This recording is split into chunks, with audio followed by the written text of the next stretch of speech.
Yeah. God, there's so many that are flashing through my mind right now. There was one in particular last year. It was actually Preston's first trip to Africa with us, with Epic. And we were announcing to this community that we were going to bring them water. And all the elders came out in the community, and all the kids are there at the school. And this one guy, Joel, who's like the pastor of the community, kind of, now he's in the community government, but at the time he was like the head of the community.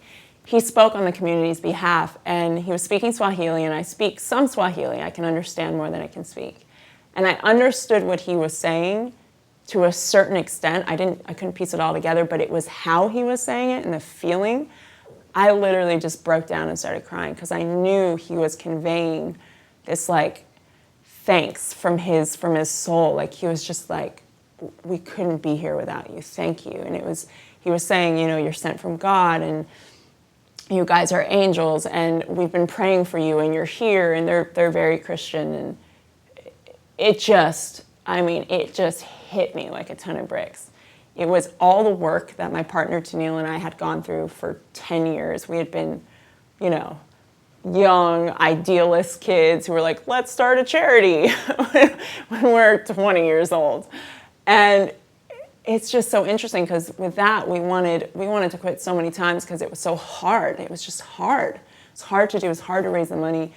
And being there, it was like it all made sense. Like it all was worth it. And it hit us both. We looked at each other and it was just like puddles of tears down my face.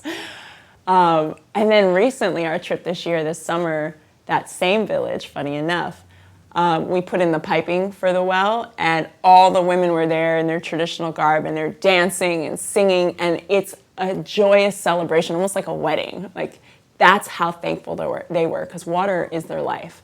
And they had been walking 30 minutes each way for a puddle of water this big that was just disgusting. I mean, it was mud. And now they have this clean, flowing, fresh water that's just like in abundance. And they were just dancing and celebrating, and it was amazing. It's amazing. Thank you for watching A Wise Way. Subscribe to stay updated, share to pass the knowledge, or view our other videos on the left.